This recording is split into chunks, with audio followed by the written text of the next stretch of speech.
como eu tinha dito, a segunda parte agora é buscando uma coisa mais prática, certo? Quais são as perguntas, reflexões, né, análises que a gente pode fazer que nos ajudam a identificar essa idolatria? Porque os pecados muitas vezes são fáceis de identificar, a mentira, né, o engano, a lascívia, os atos realmente cometidos. Mas como é que a gente descobre um ídolo dentro de nós ou ajuda os irmãos a perceberem ídolos dentro deles para que a gente possa tratar? Então, eu gostei bastante desse livro, por isso eu recomendo, porque o autor lá do artigo, ele trouxe realmente algumas perguntas que nos orientam bastante, ok? Fundamento bíblico também, que é sempre importante, né? A nossa ênfase aqui. Então, a primeira pergunta que a gente pode fazer em relação a isso é justamente qual paixão ardente que motiva a prática de pecados idólatras, certo? É justamente perguntar por que eu tenho ansiado com ardor, né? Que deixa meu coração em chamas aí, como a imagem, a foto mostra, né? Que pode motivar a prática de pecados, ok? Todos nós temos paixões, desejos, às vezes as nossas paixões são diferentes, nossos gostos são diversos, né? Por exemplo, eu gosto muito de moto, né? Então, se eu não guardar meu coração, eu vou fazer besteira aí, porque eu gosto muito de moto. Então, isso pode se tornar um ídolo no meu coração se eu não cuidar dessa minha paixão, se Deus não tiver entronizado. Então, essa é a ideia. Perceber o que você gosta, quais são as coisas que te impulsionam a fazer as coisas que você faz, né? E ter o cuidado para que essas paixões não sejam pecaminosas. O alvo dessa pergunta consiste em identificarmos o que há no mundo que tem estimulado o nosso coração a se rebelar contra Deus. Veja o que diz 1 João 2,16. 1 João, carta do apóstolo do amor, capítulo 2, verso 16. Diz assim: porque tudo o que há no mundo, a concupiscência da carne, a concupiscência dos olhos e a soberba da vida, não procede do Pai, mas procede do mundo. O mundo, ele gera estímulos em nós, né? Tanto que uma das coisas que o mundo é especialista é em marketing, né? O mundo sabe fazer um marketing de uma forma que você nem queria saber daquilo, mas fala de uma forma tão maravilhosa que você passou a desejar, né? Eu lembro de uma história da minha infância, quando eu era criança, passava muito aquelas propagandas de brinquedos infantis na televisão, né? E aí eu era louco e apaixonado pelos parques temáticos da Hot Wheels, aqueles carrinhos de brinquedo de metal, né? Nem sei se vende hoje em dia. Eu era louco. E era criança e via lá um brinquedo lá que era de um tubarão que podia engolir o carro e achava a coisa mais animal do mundo. E aí quando fui pra loja, né, supermercado, essas coisas que tinha a seção lá dos brinquedos, e como toda criança desobediente que era, fiquei aperreando minha mãe para comprar o brinquedo, né? Ganhava uma pequena mesada dela, R$10 por mês, que naquela época era muito dinheiro. E aí eu fiz a minha primeira compra parcelada na vida. Entrei em negociação com minha mãe, não, mãe, eu compro aqui e fico o ano todinho sem mesada, porque na época dava para comprar as coisas com pouco dinheiro, né? E aí comprei, cheguei em casa morto de feliz com aquele brinquedo, o abri, o montei, e quando vi, não era nada que eu tinha visto na propaganda, né? Não tinha aquela emoção. Na verdade era um monte de plástico, e aí fiquei extremamente desapontado. Ou seja, o mundo, ele quer gerar isso em nós, essa concupiscência da carne, esses enganos, essas coisas que brilham aos nossos olhos. Mas quando a gente chega na coisa em si, a gente vê uma realidade que nos foi vendido de forma falsa. Veja só o que diz Mateus 6, do 22 ao 24. Mateus 6, novamente, Sermão do Monte, do 22 ao 24.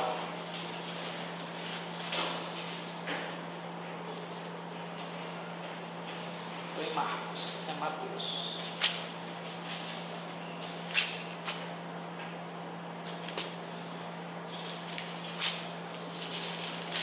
Mateus 6, do 22 ao 24, continuando, né, a respeito dos tesouros do céu, agora entra sobre a luz e as trevas. São os olhos a lâmpada do corpo. Se os teus olhos forem bons, todo o teu corpo será luminoso. Se, porém, os teus olhos forem maus, todo o teu corpo estará em trevas. Porquanto, caso a luz que em ti há sejam trevas, grandes trevas serão. Ninguém pode servir a dois senhores, porque há de aborrecer-se de um e amar o outro, ou se devotará a um e desprezará ao outro. Não podeis servir a Deus e às riquezas, que é a grande crítica aqui de Cristo. A ideia é o quê? Como olhamos para as coisas revelam como a gente tem inclinado o nosso coração. Entende? Se a minha devoção está para as trevas, então na verdade a minha luz, a minha forma de olhar para o mundo é algo maligno. Mas se meu olhar realmente é luz, porque reflete o que meu coração anseia, o desejo e a adoração a Deus, então sim, as minhas atitudes vão estar corretas. Meio enigmático, né, o que ele fala, mas ele está realmente querendo trabalhar essa questão. Realmente o que você tem olhado é algo luminoso, claro, límpido, ou é algo sombrio que revela um desejo que não é um desejo por adorar a Deus, né? Muitos falam a respeito do Sermão do Monte, que ele serve como a grande ética do cristão, a grande ética da nova aliança, como se Jesus aqui estivesse sendo uma espécie de novo Moisés, trazendo a lei e a orientação para nós, mais apurada, né? Agora dessa nova revelação a respeito da sua vontade e da vontade de Deus. E aqui ele está revelando isso, instruindo a judeus. Eles poderiam estar com corações idólatras, porque a preocupação deles, a devoção deles estava voltada às riquezas e não para Deus em si, embora eles falassem de Deus. Tanto que uma das críticas que ele vai fazer anterior é sobre a questão das esmolas, né? Quando você der as esmolas, não fique gritando pelas praças ou mostrando para todo mundo, se amostrando. Dê em secreto, porque Deus vai lhe ver e vai te recompensar. Mesma questão a oração, que vai ser tratada também, e o jejum também vai ser tratado. Por quê? Porque a inclinação desses judeus não estava sendo uma adoração real a Deus, mas estava sendo outras marcas idólatras por trás. E aqui no caso seria a riqueza, né? Por isso que ele diz: não acumuleis anteriormente, e cuidar de onde está o teu coração, porque aí está o teu tesouro. Quer dizer, o contrário, né? Onde está o teu tesouro? Aquilo que você vê como valioso, que é para isso que o teu coração se inclina. Então essa é a primeira pergunta: por que o meu coração tem se inclinado? E para isso você tem que ver como tem sido o seu dia a dia, certo? Que é uma atitude difícil nossa, porque vivemos num mundo acelerado e a gente não para, né, para refletir. Você pode perceber como eu tenho me relacionado com os meus irmãos, com a minha família, com meus filhos, com as pessoas do meu trabalho, com as pessoas do meu colégio. Por que eu estou me relacionando assim? Está certo essa atitude? Tem um fundamento bíblico para isso? Né? Isso está agradando a Deus ou isso está desonrando a Deus? Então, perceber como tem tratado as nossas afeições, as nossas paixões, nos ajuda a perceber qual ídolo pode estar sendo erigido em nosso coração. A outra pergunta, que eu até comentei aqui, é: de que forma a glória de Deus está sendo trocada pela glória do homem? Devemos investigar de que forma tal ato rebelde nosso desagrada e degrada a glória de Deus. Veja Romanos capítulo 1, do 21 ao 25. Romanos 1, do 21 a 25. Diz assim: porquanto, tendo conhecimento de Deus, não o glorificaram como Deus, nem lhe deram graças, antes se tornaram nulos em seus próprios raciocínios, obscurecendo-lhes o coração insensato. Inculcando-se por sábios, tornaram-se loucos, e mudaram a glória do Deus incorruptível em semelhança da imagem de homem corruptível, bem como de aves, quadrúpedes e répteis. Por isso, Deus entregou tais homens à imundícia para concupiscências de seu próprio coração, para desonrarem o seu corpo entre si. Pois eles mudaram a verdade de Deus em mentira, adorando e servindo a criatura em lugar do Criador, o qual é bendito eternamente. Amém. Então, a idolatria em nosso coração corrompe até mesmo os nossos pensamentos de uma forma louca, que nos faz pensarmos: não, estou sendo sábio, estou sendo lógico, veja por esse lado, tem toda uma explicação científica por trás de eu ser assim, por exemplo, né? Que justifica esse meu ato, que me inocenta ou algo desse tipo, e não está errado se eu seguir por essa perspectiva. Veja bem, não tinha como ser diferente. Mas qual é a grande verdade? A glória de Deus foi trocada. Então a gente precisa perceber isso, De que forma? Será que os nossos atos estão glorificando a Deus? Lembra que o apóstolo Paulo falou, né? Quer comais, quer bebais, quer fazer qualquer outra coisa, fazer para a glória de Deus? Isso deveria refletir até mesmo como é que eu me relaciono com a cultura, se eu compro uma coisa ou não, né? A nossa cultura é uma cultura que quer a liberdade acima de tudo. E a gente nem se importa com o irmão, né? Se o irmão vai se escandalizar ou não, estou nem aí. Eu sei que a Bíblia não está proibindo estritamente isso, então eu vou fazer. Esse irmão que se vire, né? Mas lá não, tudo que eu faço é para a glória de Deus. Eu tenho um cuidado com a edificação do irmão. E aqui também, a glória de Deus não é algo que deve ser negado. Porque se eu negar e criar lógicas minhas, isso pode revelar, na verdade, que o meu coração idólatra está criando desculpas para poder eu continuar na prática do pecado. Quando o povo de Israel estava recebendo as punições de Deus, e a gente vê ali em Malaquias e outras passagens, muitos faziam acusações contra Deus. Deus não nos tem abençoado, Deus nos tem prosperado, Deus quer fazer isso, isso e isso. Daqui a gente faz o ritual de oferecer o sacrifício e nada está acontecendo, né? E aí Malaquias vai dizer, olha, como é que vocês têm sacrificado? Vocês têm seguido realmente a palavra de Deus? Vocês realmente têm adorado a Deus? Vai dando as respostas de Deus ali, trazendo julgamento para aqueles irmãos não, para aquele povo que não estava adorando a Deus de forma verdadeira, né? E esse é o cuidado que a gente precisa ter, porque a gente pode declarar que cremos em Deus, mas não adorá-lo de forma verdadeira.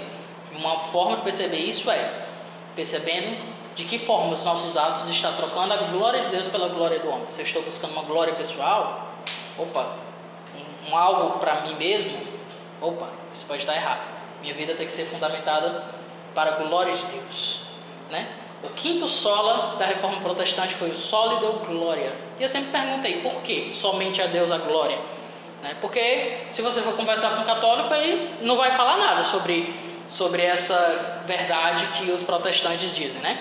Os católicos que não seguem a palavra de Deus e a verdade, eles vão criticar todos os outros. Eles vão dizer que a salvação não é pela fé somente, vão dizer que a salvação, que as escrituras é a única regra de fé e prática, como nós dizemos, né? Então, sola escritura, sola fide, sola gratia, essas coisas eles vão tender a rejeitar, ou a deturpar, ou trazer uma outra visão por cima, mas eles nunca falaram nada contra soli deo gloria, porque eles pensam que glorificam a Deus. E eu sempre fiquei perguntando, mas por que os reformadores fizeram isso? E a resposta é justamente porque essa é a coisa mais importante, que é o motivo de eles terem protestado contra o catolicismo. E é por isso que nós também não devemos ser católicos, porque a gente se importa com a glória de Deus e com a vontade de Deus. Porque os católicos deturparam a vontade de Deus, adicionando as suas próprias ditas revelações da parte de Deus e vontade de Deus, que contradizem a Bíblia e a Bíblia não apoia, né? Então, esse é um cuidado que a gente tem que ter, porque a gente pode criar práticas nossas que não possuem um fundamento ou uma permissão da liberdade cristã bíblica robusta e boa, ok? E acabarmos erigindo um ídolo no nosso coração, mesmo crendo em Deus. Outra questão, aqui bem mais prática, que ferramentas estão sendo utilizadas de forma pecaminosa, né? Aí temos o celular, que é uma grande ferramenta, uma grande bênção, mas também pode ser uma grande maldição, dependendo de quem usa, né? A ideia é identificar por quais meios esses estímulos ao pecado têm chegado até nós, certo? Que ferramentas estão sendo usadas? Como é que a gente tem feito, né? Como eu disse, ninguém vai andando assim e pronto, pequei. Muitas vezes tem todo um contexto. Vamos ver essas duas passagens e eu comento um pouco mais a respeito dessa questão. Vamos para 1 Tessalonicenses 5:22. 1 Tessalonicenses 5:22. Diz assim: abstende-vos de toda forma de mal. Interessante, né? Nas orientações finais ele vai dizendo várias coisas e ele diz: abstende-vos de toda forma de mal. Ou seja, nós devemos buscar identificar as coisas que são mal ou que tem uma forma de mal e já fugir daquilo ali, entender? Olha, isso aqui não é bom brincar com isso aqui não, né? Essa ideia de ser o crente radical, que eu consigo interagir com a cultura de qualquer forma, que não importa como ela vier, eu vou conseguir separar tudo, não é bem por aí, certo? Tem certas coisas que podem enganchar os nossos corações e jogarmos em armadilhas, né? Lembra que anos atrás tinha uma série que fez muito sucesso, que era a série Game of Thrones, né? E aí muitos cristãos debatiam, devo assistir, não devo assistir, mas não tem problema se eu pular as cenas de sexo, que tinha cenas de sexo explícitas lá, nessa série, né? Porque eu gosto da trama política, do clima medieval, fantástico e as intrigas políticas ali pesadas e tal. Então vou pular essas cenas, né? Abstende-os de toda forma de mal. Talvez poderia ter irmãos que têm maturidade suficiente para pular essas cenas. Mas será que eles vão conseguir fazer sempre? Mas será que é sensato se entregar a assistir uma série dessa?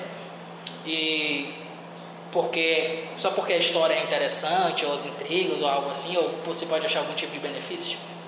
Entende? Abstende-vos de toda forma de mal. Então isso começa a nos mostrar que certas ferramentas, uma série, pode virar algo que dá vazão para certos desejos idólatras nossos, né? Ou nos estimular para tipos de pecados que antes a gente não tinha contato. Mas por quê? Se entregar dessa forma de mal, porque viram umas certas coisas boas ali, não consigo administrar, e no fim das contas, talvez não consiga administrar sempre. Porque não tem como você ter um controle tão preciso assim, né? Outra passagem é Mateus 5, 29 a 30. Novamente, Sermão do Monte. Veja que o Sermão do Monte é bastante citado, né? O Sermão do Monte vai do capítulo 5 ao 7, certo? Se você quiser ver Jesus pregando, você lê aí em voz alta Mateus do capítulo 5 ao 7, você vai ver uma pregação de Jesus. Mateus capítulo 5, do 29 ao 30. Está aqui. Se o teu olho direito te faz tropeçar, arranca-o e lança-o de ti, pois te convém que se perca um dos teus membros e não seja todo o teu corpo lançado no inferno.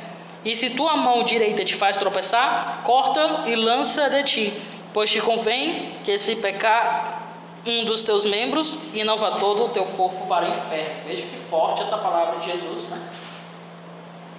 E aqui a gente entende que é um recurso de Cristo de exagero para mostrar a seriedade que a gente deve lidar com o pecado. No aconselhamento bíblico, a gente chama essa passagem de amputação radical. Ou seja, quando eu identifico ferramentas que me fazem pecar e eu percebo que eu não consigo conviver com elas sem acabar caindo de forma recorrente ao pecado, a minha atitude deve ser se livrar dessa ferramenta. Contar alguns exemplos clássicos, né? Por exemplo, jovens com problemas com pornografia. Das últimas reuniões que eu vi a respeito de aconselhamento bíblico, foi divulgado que hoje os maiores consumidores de pornografia são crianças de 12 anos. Já está nesse nível de fato, né? Eu já tive a oportunidade de estar no Rio e estar no meio dos morros lá mesmo, de ver traficante passeando com a arma para cima e para baixo, e as músicas lá horríveis, degradando a mulher, e crianças pequenininhas assim dançando de forma sensual. Triste a cena. E então, qual é a prática aqui? Muitas vezes o jovem tem esse problema e a gente vai começar a identificar. Peraí, por onde que você tem consumido pornografia? Porque você tem que deixar de ver, né? Então, hoje qual é o principal meio? O celular. Entende? Em qual ambiente? Geralmente no banheiro ou no quarto. Então, qual vai ser a prática desse jovem? Deixar de usar o celular nesses dois ambientes. Você não pode ter seu celular nesses dois ambientes.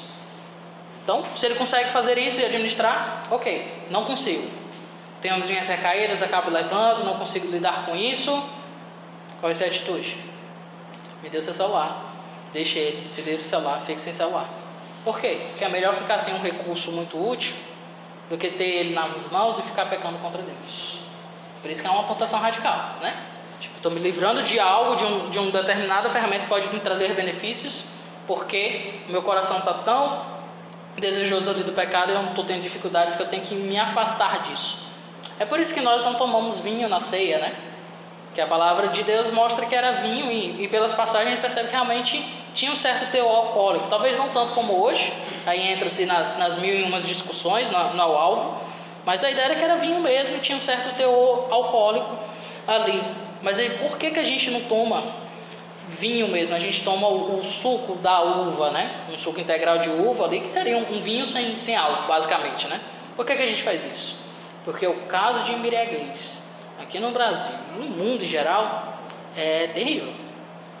Muitos, e principalmente irmãos que se converteram também, já tiveram problemas seríssimos com a embriaguez e não consegue lidar. Se provar um pouco de álcool, cai tudo, gasta o dinheiro todo com bebidas, se destrói, né? Eu lembro uma época que eu estava vendo um pouco sobre as nações mais ricas do mundo, e principalmente ali os países europeus nórdicos, né, mais do extremo norte.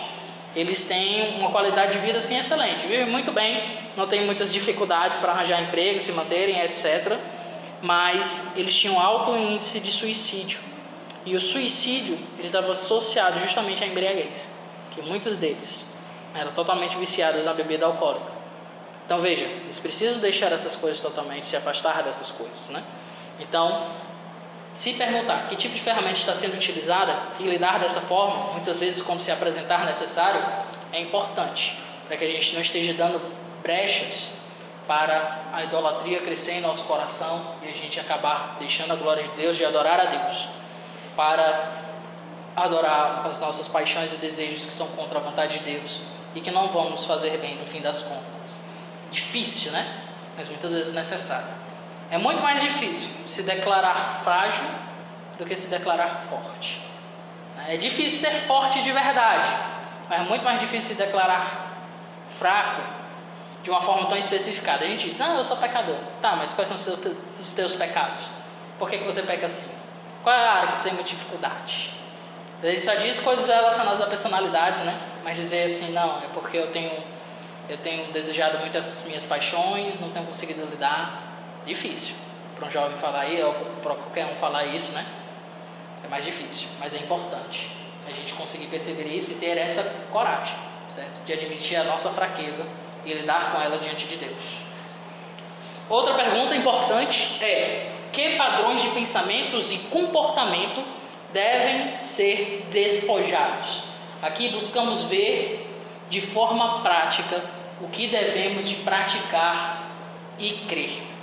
Veja só Efésios 4, 22. Efésios capítulo 4, 22. Diz assim: no sentido de que, quanto ao trato passado, vos despojeis do velho homem que se corrompe segundo as concupiscências do engano. Novamente, no sentido de que, quanto ao trato passado, antigamente, antes de ser cristão, vos despojeis, tirar, de si, do velho homem que se corrompe segundo as concupiscências do engano. Duas coisas que a gente precisa entender é que os padrões de pensamentos e os comportamentos do velho homem, antes de conhecer a verdade revelada de Deus, elas são concupiscências, desejos, paixões enganosas, entende? E que a nossa atitude então é nos renovarmos em relação a isso. Isso aqui é muito interessante, porque quando a gente se converte, o nosso coração é transformado, mas a gente precisa crescer nesse conhecimento a respeito de Deus e renovar a nossa mente diante de Deus. É por isso que a gente fala que é a santificação, não é? A santificação ela começa com a conversão, que é o ponto central do teu encontro com Cristo, é a mudança do seu ser, mas não para ali. Deus continua trabalhando em ti, em mim, em nós, né? Para nos santificarmos e aperfeiçoarmos. E isso vem por meio de um despojar do velho homem. É de tirar, é como se fosse uma roupa, né? Tem a roupa de um velho homem, eu vou tirar essa roupa e agora eu vou vestir uma outra roupa. Aqui é uma analogia para dizer justamente desses padrões de pensamentos errados e de comportamentos que a gente deve mudar. Isso aqui é muito importante, porque muitas vezes a gente pensa que já nos bastamos ou é o suficiente. Não, nós sempre temos que estar aprendendo. Por isso ler a Bíblia é tão importante, por isso que esse assunto é importante para a gente perceber, olha, eu vou me aconselhar, me orientar pelas Escrituras, por isso que é aconselhamento bíblico, né, que a gente está tratando. Colossenses 3:5, vamos lá, Colossenses 3:5.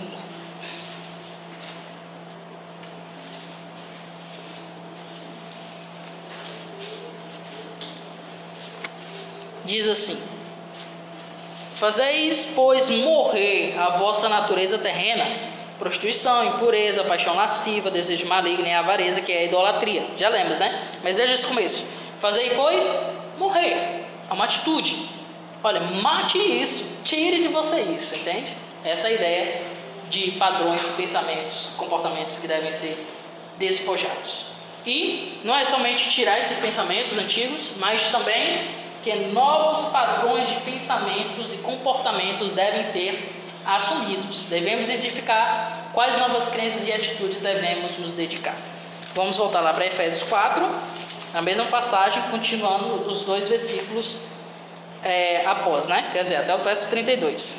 Efésios 4, do 23 ao 32.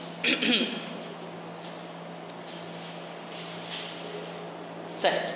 E vos renoveis no espírito do vosso entendimento. Então, renovo no entendimento.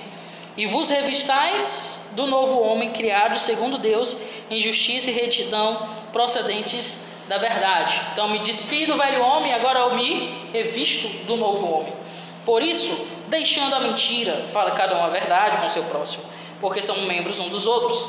Irai-vos e não pequeis. Não se ponha o sol sobre a vossa ira, né? Trate dessa ira, não permita que ela cresça em teu coração e se torne uma amargura. Seria mais ou menos essa ideia. Não, nem deis lugar ao diabo. Aquele que furtava, não furte mais. Antes, trabalhe, fazendo com as próprias mãos o que é bom, para que tenha com que acudir ao necessitado. Veja só que interessante. Antes, aquele que furta, é por quê? Porque ele quer o benefício para si. E é o meio mais fácil de enricar, né? Eu pego o fruto do trabalho do outro. Imagina, o cara que rouba 5 celulares por dia, já ganhou aí o dinheiro que as pessoas trabalham meses e meses e meses para conseguir, né? Mas agora, aquele que furtava vai deixar de fazer isso e vai trabalhar bem para poder beneficiar outros. Veja a mudança, o renovo, é um novo homem. Não é um homem mais voltado para si. É um homem voltado para glorificar a Deus e amar o próximo, né? Não saia da vossa boca nenhuma palavra torpe, e sim unicamente a que for boa para edificação, conforme a necessidade, e assim transmita graças aos que ouvem. E não entristeçais o Espírito de Deus, no qual fostes selados para o dia da redenção. Longe de vós toda amargura e cólera, e ira, e gritaria, e blasfêmias, e bem assim toda malícia. Antes, sejam uns para com os outros benignos, compassivos, perdoando uns aos outros, como também Deus em Cristo vos perdoou. É uma mudança de padrões, de pensamentos, de comportamentos que nós devemos assumir.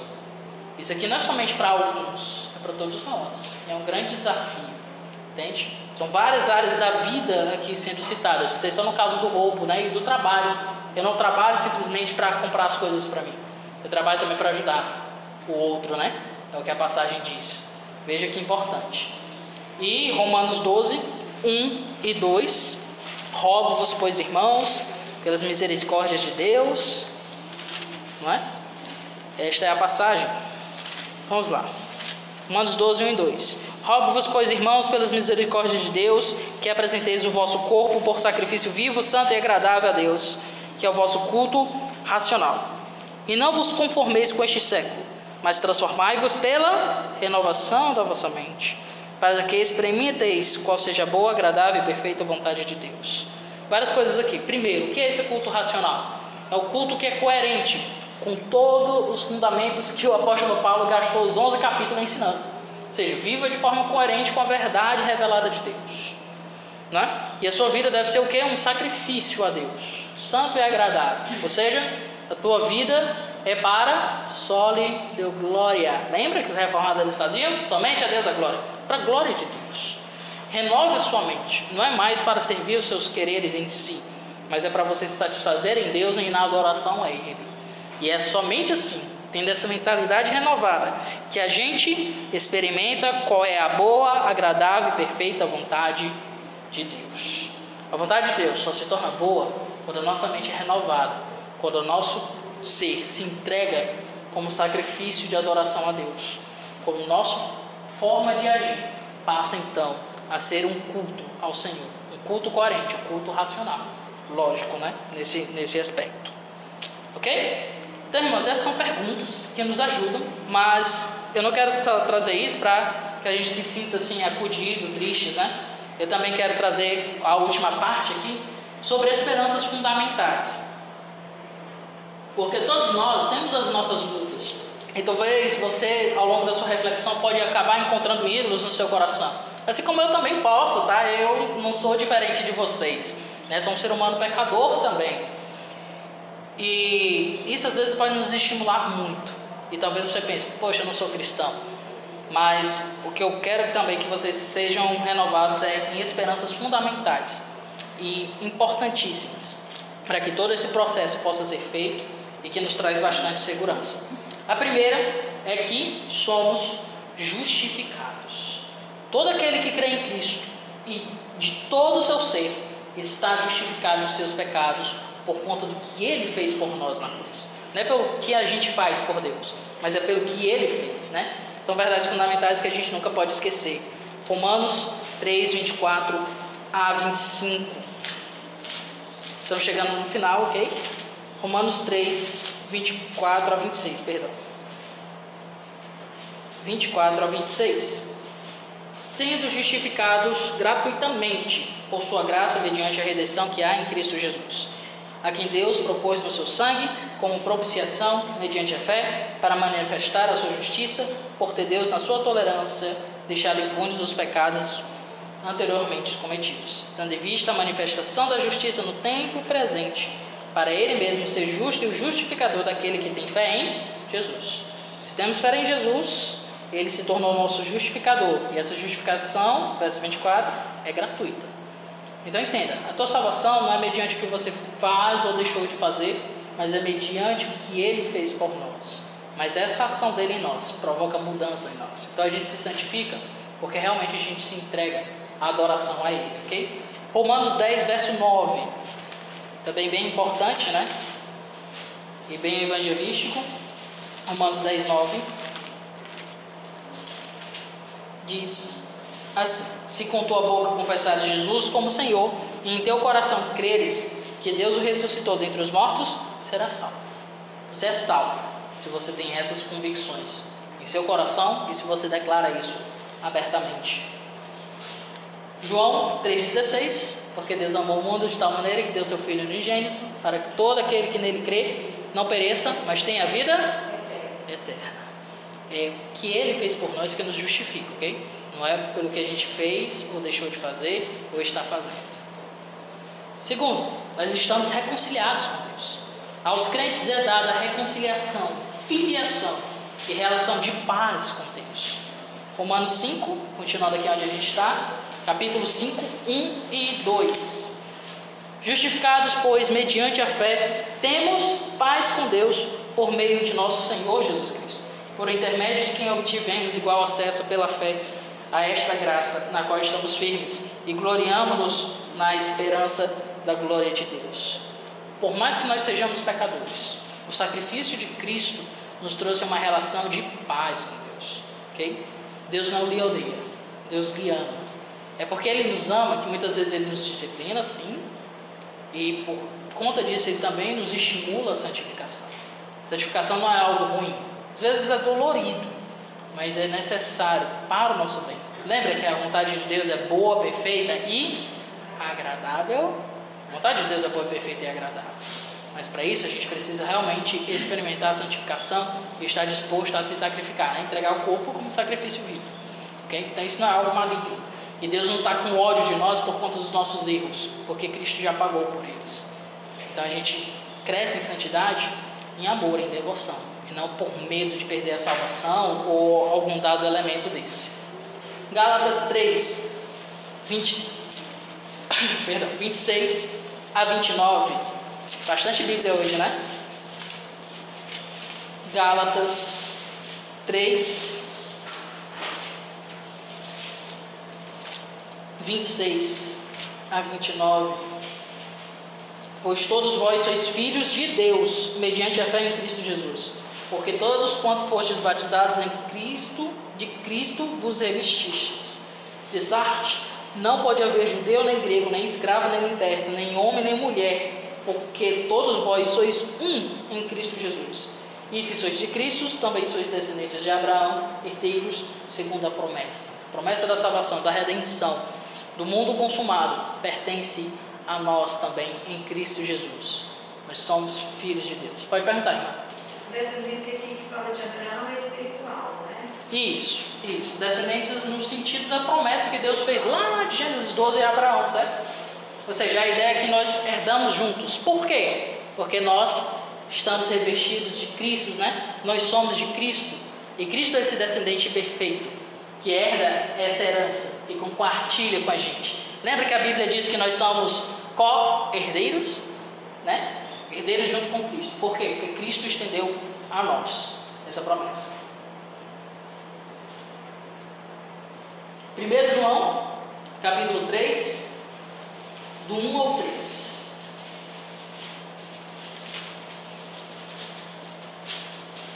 Vede que grande amor nos tem concedido o Pai, ao ponto de sermos chamados filhos de Deus. E de fato somos filhos de Deus. Por essa razão o mundo não nos conhece, porquanto não o conheceu Ele mesmo. Amados, agora somos filhos de Deus, e ainda não se manifestou o que havemos de ser. Sabemos que, quando Ele se manifestar, seremos semelhantes a Ele, porque haveremos de vê-lo como Ele é. E assim mesmo se purifica todo o que nele tem esta esperança, assim como Ele é puro. Ou seja, por conta da nossa esperança, por conta do nosso tesouro estar em Cristo, é que a gente se santifica. Mas já somos filhos por conta do que Ele fez por nós. Somos amados de Deus. E por fim, temos capacidade de vencer os pecados e a idolatria do nosso coração. Deus nos dá plena capacitação para vencermos toda a raiz idólatra que surgiu em nosso coração. Veja 1 Coríntios 10, 13 a 14. 1 Coríntios 10, 13 a 14. Essa passagem é maravilhosa, certo? Se você quiser marcar uma passagem para lhe ajudar na luta contra o pecado, essa é uma passagem que nos ajuda muito, muito mesmo, nos dá esperança, né? Veja só, 1 Coríntios 10, 13 a 14. Não vos sobreveio tentação que nos fosse humana, fruto de nossa humanidade pecaminosa caída. Mas Deus é fiel e não permitirá que sejais tentados além das vossas forças. Não existe uma tentação que a gente não consiga vencer. Pelo contrário, juntamente com a tentação, vos proverá livramento, de sortes que a possais suportar. Deus provê.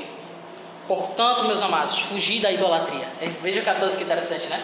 Vocês devem fugir dessas paixões idólatras. Por quê? Porque Deus não vai permitir que vocês sejam tentados além da capacidade, porque Deus sempre dá o escape. Deus é soberano sobre tudo e nos abençoa muito, com capacidade de vencer o pecado. Isso aqui é importante, porque há pecados que podem virar vícios, como a bebedeira, né? Como o vício na lascívia, por exemplo, foi os dois casos clássicos que eu citei aqui. E às vezes nós cristãos podemos ficar muito tristes, porque caímos nesse pecado e temos muitas dificuldades de lutar. Mas veja só, Deus é soberano, Ele dá escape, Ele dá orientação, Ele está contigo, Ele não vai permitir que seja tentado além. Ou seja, se você é um cristão, você tem forças para vencer o pecado. Tem forças, mas para isso você precisa entender as armas da sua milícia. Eu citei algumas aqui, né? Lembra, a amputação radical é uma delas. As outras eu vou falar na próxima aula, né? Fica aí o gostinho. E vamos para Efésios, para finalizar, Efésios 4, depois Efésios 6. E aqui a gente encerra ou abre para as perguntas, tá bom? E comentários. Efésios, capítulo 4, novamente, né? Veja que Efésios é uma epístola bem importante, né? Para a santificação. Efésios 4, do 10 ao 14. Aquele que desceu é também o mesmo que subiu acima de todos os céus para encher todas as coisas. E ele mesmo concedeu uns para os apóstolos, outros para profetas, outros para evangelistas e outros para pastores e mestres, com vistas ao aperfeiçoamento dos santos, para o desempenho do seu serviço, para a edificação do corpo de Cristo, até que todos chegamos à unidade da fé e do pleno conhecimento do Filho de Deus, à perfeita varonilidade, à medida da estatura da plenitude de Cristo, para que não mais sejamos como meninos, agitados de um lado para o outro e levados ao redor por todo o vento de doutrina, pela artimanha dos homens, pelas astúcias dos que induzem ao erro. Veja só, Deus nos dá ferramentas, irmãos, com toda a sua soberania, para ajudarmos nessa nossa santificação. Então temos sim capacidade, temos todos os recursos. E por fim, 6, a famosa armadura de Deus, do 10 ao 18. Quanto ao mais, sejam fortalecidos no Senhor e na força do seu poder, revestidos de toda a armadura de Deus, para poderem ficar firmes contra as ciladas do diabo. Porque a nossa luta não é contra sangue e carne, e sim contra os principados e potestades, contra os dominadores desse mundo tenebroso, contra as forças espirituais do mal nas regiões celestes. Portanto, tomai toda a armadura de Deus, para que possais resistir no dia mau, e depois de terdes vencido tudo, permanecerem inabaláveis. Estais, pois, firmes, cingindo-vos com a verdade, as verdades das Escrituras, lhe mantém firme. Vestivos com a couraça da justiça, que é o que lhe protege, a justificação. Calçais os pés com a preparação do Evangelho da paz. O Evangelho ele te trouxe paz com Deus, é o que leva a paz para os outros. Embraçando sempre o escudo da fé, com o qual podeis apagar todos os dados inflamados do inimigo. A gente vai ver também sobre as estratégias do inimigo para mitigar a nossa fé e nos levar ao pecado. Mas a nossa fé é o que faz parar todos esses dados, e a gente não é atingido por eles. Tomai também o capacete da salvação e a espada do Espírito, que é a palavra de Deus, a confiança do ato de Deus em nos resgatar, e a palavra dele, que é a nossa arma, de combate. Com toda oração e súplica, orando em todo o tempo no Espírito, e para isso vigiando com toda perseverança e súplica por todos os santos. Amém. Veja que Deus nos propicia muitos meios. Próxima aula a gente vai dar com mais cuidado. Mas entenda, se você crê em Cristo, você é justificado. Não há condenação. Nenhuma condenação há para quem está em Ti, Jesus. Estamos reconciliados com Deus. Temos paz com Deus. E temos capacidade de vencer. Deus é soberano. Ele nos dá irmãos capacitados. Ele nos dá ferramentas para vencer o pecado. Amém, irmãos, cheguei ao final. Eu queria saber, alguém gostaria de fazer comentários, perguntas? Temos dois, Leninha, e depois... Pode ver? Eu? Foi que eu vi. Um comentário. Eu acho muito interessante como a Bíblia diz que a gente deve se posicionar contra o pecado, Fala de fuga, de morte, de amputação. Então, é um alerta de como a gente deve tratar o pecado, não deve caminhar junto a ele, flertar com ele, porque muitas vezes a gente pode pensar, não, eu sou maduro o suficiente, então eu vou conseguir ver algumas coisas, por exemplo, eu vou conseguir fazer algumas coisas sem pecar, mas a palavra de Deus, quanto ao pecado, ela nos chama a ser radicais mesmo, Sim. E a nossa busca na santificação, em buscar a Deus.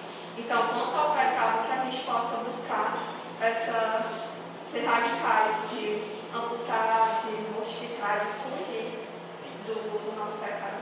Exato, E esse comentário é bem importante, porque, como eu disse, nós vivemos num mundo hoje da liberdade, Então, muitos cristãos, eles não estão buscando assim, como eu posso ser mais santo? Como eu posso me santificar mais? Mas a pergunta é, até onde eu posso ir no máximo possível sem pecar?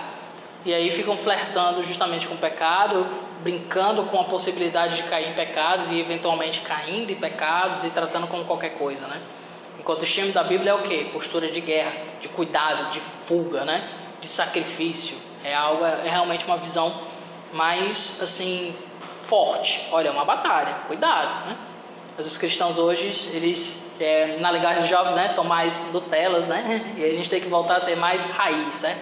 Cristão raiz é o cristão que assume a sua postura de guerra contra o pecado. Só outra coisa. E além das esperanças, que você colocou, tem a questão de que se você não consegue sozinho, você pode buscar um irmão, A gente está aprendendo sobre aconselhamento bíblico, justamente para estar acompanhando esses irmãos que não conseguem sair do pecado tão facilmente, Então você pode procurar ajuda, o Senhor dar os caminhos possíveis, para você sair do pecado. Maravilha. Quer comentar? Assim, é um comentário, não sei se vai ficar claro, mas vou tentar. Sobre essa questão da idolatria, eu achei muito legal, assim, eu gosto muito do tema, até por isso que eu vim, chamando a atenção. E eu penso, às vezes, assim, sobre os limites disso, né? Em que sentido, assim, acho que até um pouco no sentido que a Aline falou, mas assim, indo para um outro oposto. Às vezes a gente pode cair, eu acho, né? Não sei se isso é possível, no erro de achar, de ver idolatria até onde não tem. Né? De certas coisas, você acabar assim, sendo cristão que às vezes não se mexe porque fica nessa coisa do estou sendo idólatra nisso, então, até o que tu colocou aqui, né? A primeira pergunta era assim, ó. Qual paixão ardente te motiva a prática de pecados idólatras? Aí estava falando sobre essa questão da paixão ardente, daquilo que te motiva a fazer alguma coisa e tudo. Aí assim, dando um exemplo prático, né? Hoje eu estudo para concurso.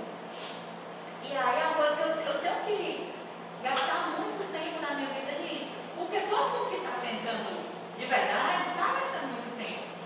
E aí eu fico naquilo, às vezes, né? Está no lugar de Deus, está virando idolatria na minha vida, não vou mais fazer, eu vou fazer por menos tempo. E aí depois eu fico, não, mas é legítimo o que eu estou fazendo. Tem que ter esse nível de dedicação, senão não dá certo. E aí, assim, eu vejo, pelo menos na perspectiva pessoal, muitas coisas que eu começo a fazer, às vezes elas travam nesse lugar. Eu acho que eu estou sendo idosa nisso, isso não está certo, não é assim, eu vou tentar fazer outra coisa, né? Como, por exemplo, eu já comecei um aconselhamento bíblico também, e achei que estava idolatrando o conselheiro, deixei de fazer. Depois eu fiquei, não, mas era bom eu estar lá. Não era para ter saído. Não sei se eu pensei do jeito certo, né? Só que às vezes eu fico pensando assim, que a gente crente, a gente é tão assim, pecador, que você fica nesse lugar de isso aqui, tipo assim, eu tô cometendo pecado de idolatria aqui. Aí, se alguém me disser que não, a minha resposta é não, você não conhece meu coração. No meu coração eu estou cometendo idolatria aqui. Então acaba sendo subjetivo demais. Assim, quem é que vai saber se você está idolatrando ou não tal coisa que não seja você mesmo? Né? Então, às vezes, está entendendo? Está entendendo? Tem várias nuances aí, e o seu comentário tem boas reflexões, né? Por exemplo, na aula passada eu citei que há casos de sofrimento que ocorre sobre nós, ou de dificuldades, que não é fruto do pecado. E quando isso acontece, o nosso dever como cristão é o consolo cristão, né? Consolar, estar junto, que é o que aconteceu com Jó, por exemplo, entende? Tudo aquilo que aconteceu na vida de Jó não foi porque ele era pecador ou estava desagradando a Deus, não. Foi porque Deus permitiu que Satanás assim agisse na vida dele, né? Então nem tudo que nos sobrevém, ela é idolatria. E foi bom você comentar também sobre a questão das paixões, porque nem sempre as nossas paixões, elas são idólatras. Cuidado, não é que toda sua paixão é idólatra, mas às vezes pode se tornar. E aí, qual é o grande elemento que vai me ajudar a perceber isso ou não? As Escrituras. A orientação clara que a gente consegue ver as Escrituras. É isso que ajuda a remover um pouco da subjetividade, né? Aí, para isso, a gente precisa crescer no conhecimento da Palavra de Deus, conseguindo interpretá-la corretamente. Um dos princípios é o quê? Fazer tudo para a glória de Deus. Então, posso me dedicar muito para passar no concurso? Posso. Estou buscando glorificar Deus nesse processo? Entende? Agora, se eu busco me dedicar ao ponto que nem mais para os cultos eu vou, que nem mais para tentar desenvolver um pouco de comunhão entre os irmãos, eu vou me esforçar, porque eu vou só focar nos estudos e vou largar todas as outras responsabilidades que são importantes eu assumir pelo que a palavra de Deus me inclina, aí isso pode revelar que talvez a sua dedicação aos estudos pode ter se tornado um motivo idólatra. Porque é o equilíbrio que a gente tem que encontrar. É óbvio, toda área da nossa vida vai requerer um nível de sacrifício, principalmente para passar no concurso público. Você vai ter que sacrificar muitas horas da vida, relações sociais, muitas vezes, né? Recursos financeiros para comprar os cursos, os materiais e etc. Isso é válido se você está buscando a glória de Deus nesse processo. Como é que eu busco a glória de Deus nesse processo? É quando eu entendo que Deus está me dando essa oportunidade, que eu tenho liberdade para fazer isso, quando eu não estou indo ferindo as normas claras das Escrituras, quando eu continuo firme em seus caminhos, como eu consigo ver esse propósito como forma de glorificá-lo. Por exemplo, passar no recurso público, para mim é uma das Grandes bênçãos, é a minha oração, que irmãos passem concursos públicos, sabia? Não é porque simplesmente a estabilidade financeira, mas é porque o Brasil, vocês sabem, é complicado. Como é que a gente muda o Brasil? É mudando todos os aspectos políticos. Não é simplesmente isso, mas é termos cristãos empenhados e dedicados, servindo a população. Para mim, é a melhor forma de mudar o Brasil. Foi o que Daniel fez, né? Quando esteve numa cultura idólatra, ele serviu a Deus com fidelidade. Então eu oro para que cristãos passem um concurso público, para que você trabalhe não simplesmente pelo recurso financeiro, mas que essa estabilidade financeira, esse concurso, você passando, você possa ajudar os irmãos, possam louvar a seu Deus com maior intensidade, ser uma boa trabalhadora ali naquele meio, glorificando a Deus assim como Daniel fez. Então veja, então tenho que me dedicar, tenho que ler, né? Tenho que fazer tudo isso, mas para a glória de Deus. Eu vou falar também do meu lado, né? Por exemplo, eu sou um jovem pastor missionário. E uma das coisas que nós como pastores dedicados temos que fazer é estudar. E aí às vezes nosso coração fica assim, eu estou lendo tanto. Eu podia estar visitando, ligando para os irmãos, né? Tentando ver ali todo mundo. Mas eu estou aqui gastando dias estudando, lendo aqui. E meu Deus, será que eu estou em pecado? Mas como pastor, a minha função é ensinar. Então eu tenho que me dedicar a isso, a vocação que Ele me deu. Se Deus lhe vocacionou aquele trabalho, você deve se dedicar àquele trabalho com interesse. Veja isso aqui interessante na história protestante, o que a gente encontra, né? Duas histórias. Uma das histórias é que um certo sapateiro chegou para Lutero e perguntou, olha, Lutero, eu sou um sapateiro aqui e tudo, mas eu quero viver para a glória de Deus, e eu estou aqui, vim aqui para lhe perguntar o que eu posso fazer para a glória de Deus. E ele disse, você é um sapateiro? Eu sou. Bem, faça bons sapatos e venda pelo preço justo. Né? Às vezes a gente não percebe que a vida comum e ordinária é para a glória de Deus. Lavar as panelas também glorifica a Deus, sabia? Cuidar bem da sua casa, amar os filhos, amar a esposa, servir um ao outro, são formas de amar. Trabalho é uma forma de amar o próximo, porque todo trabalho é um serviço ao outro. Já percebeu isso? Todo trabalho é uma forma de servir ao outro. E aí você tem que perceber como é que um trabalho se torna pecador ou não. É quando o meu serviço ao outro beneficia e glorifica a Deus e beneficia o outro mesmo, ou se não, estou enganando, né? Então os vendedores, né? Às vezes tem que ter cuidado, porque só quer passar o produto, que você que se vire aí com essa bomba, né? Mas se eu quero glorificar a Deus, eu tenho que ter uma postura de amor.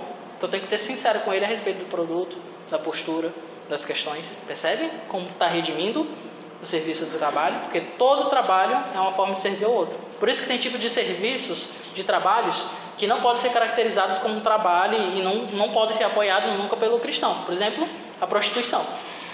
Por quê? Qual é o benefício que eu estou trazendo para o outro? Nenhum. Estou multiplicando a idolatria, né? Isso nos ajuda a perceber noções de certo e errados dentro da ética cristã, ok? Então a questão é, eu consigo realizar esse ato como um ato de amar a Deus e amar o próximo? Eu consigo ver isso? Então esse sacrifício é necessário. Para que eu ame meus irmãos da congregação que eu estou buscando plantar a igreja, eu tenho que estudar muito para preparar bons sermões, para preparar essa aula para vocês. Entende? Isso requer que eu fique menos com os irmãos, né? De irmãos marcando de visitar uma igreja que a gente está plantando ali, que na verdade que é do nosso movimento, né? Que está lá em Cascavel, que é o irmão Tomé, que é filho do pastor de lá. E eu não podia ir, por quê? Porque eu tenho que me dedicar a outras coisas, né? Então, eu estou sendo idólatra porque eu estou negando essa comunhão? Não, é porque percebi outras vocações e outros chamados de Deus. Então é esse o equilíbrio, ok? E orientando pela palavra sempre. A irmã ia comentar também?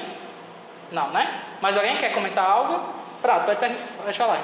Não, tem algo que foi citado também muito importante a respeito do que o pastor falou, que às vezes, deu o exemplo da mentira, né? Você mentiu, aí simplesmente não é só dizer eu menti e tenho que corrigir, vai muito além disso, né? Algo que não é externo somente, não é só dizer, não é só dizer eu menti, mas é reconhecer e se aprofundar naquilo, se sacrificar para que aquilo não ocorra, né? Isso. Eu estou lendo o livro Pastoreando o Coração da Criança e lá fala de uma falha dos pais, porque querem que a criança seja educada, obediente, e não é só simplesmente você errou e tem que fazer dessa forma, mas é ensinar ela através da palavra de Deus. E assim ocorre com a gente adulto, né, jovem, e isso daí a gente consegue driblar esse pecado, né, conseguir vencer, como também foi dito aí, através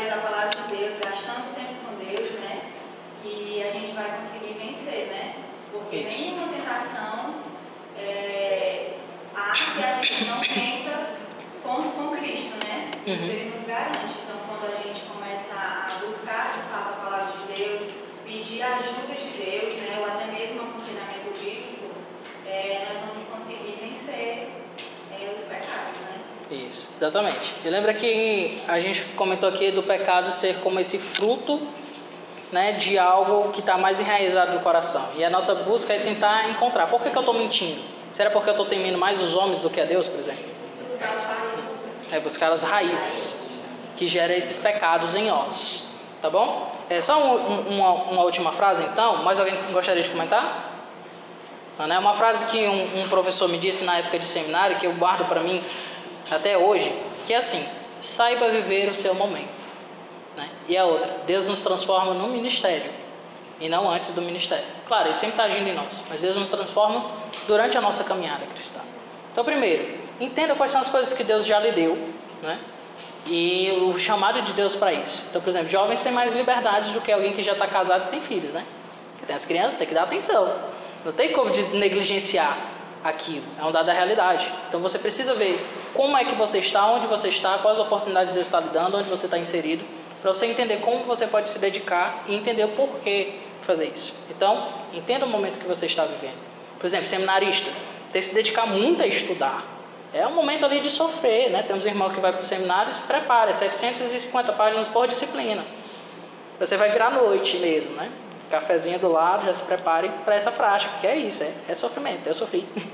E você vai sofrer também, né? É a sétima sola, é o solamentos, né?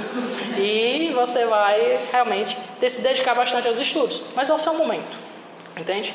Depois vai ter um momento que você vai ter que servir mais, vai estar junto com os irmãos e fazer os trabalhos pastorais, né? Geralmente após o seminário, às vezes junto com o seminário, certo? Às vezes após. Então saber viver o momento. Outra frase muito boa e importante: maturidade é estar limitado. Como assim? Pense em uma criança. Ela pode se tornar tudo, né? Desde cantor, jogador de futebol, atriz, médico, advogado, político e um vagabundo também, infelizmente, né? Ou seja, ela não está cercada ali das suas definições do que ela é, do que ela faz. Porque ela ainda está crescendo e conhecendo isso. Mas a partir do momento em que você tomou certas decisões na sua vida, você se tornou mais maduro naquilo. Entende? Decidiu o curso que eu vou fazer, decidiu que eu vou me dedicar a estudar, decidiu o serviço que eu vou fazer que me apareceu, decidi me casar, tenho meus filhos. Tudo isso são marcas que vão te limitando e vão te trazendo maturidade e vai ajudar a tomar decisões na vida, né? Um exemplo prático: eu sou filho único, ok? E aí cabe aos filhos honrar pai e mãe, né? E ali a ideia de honra também é o cuidado com ela. Então eu sei que não dá muito certo eu ser um missionário no exterior, para a África, sei lá, para a América Central, né? Não dá muito certo, por quê? Porque eu sou filho único. Se a minha mãe tem um problema, eu tenho que ir lá ajudar ela, né? Então isso me ajuda a limitar e eu perceber o chamado de Deus para o meu ministério. Percebe? Meu ministério tem que ser aqui pelo Ceará, né? Por assim dizer. Então isso nos ajuda. As limitações, na verdade, são bênçãos de Deus para ajudar em que a gente pode atuar. E a liberdade que Ele nos dá para que a gente exercite a nossa criatividade de como glorificá-lo. E aí a gente tomar decisões, não pautadas em questões mundanas simplesmente, mas também visando a glória de Deus. Ok? Amém, irmãos? Mais algum comentário? Podemos encerrar. Ives. Essa relação apóstolo Brooklyn, você não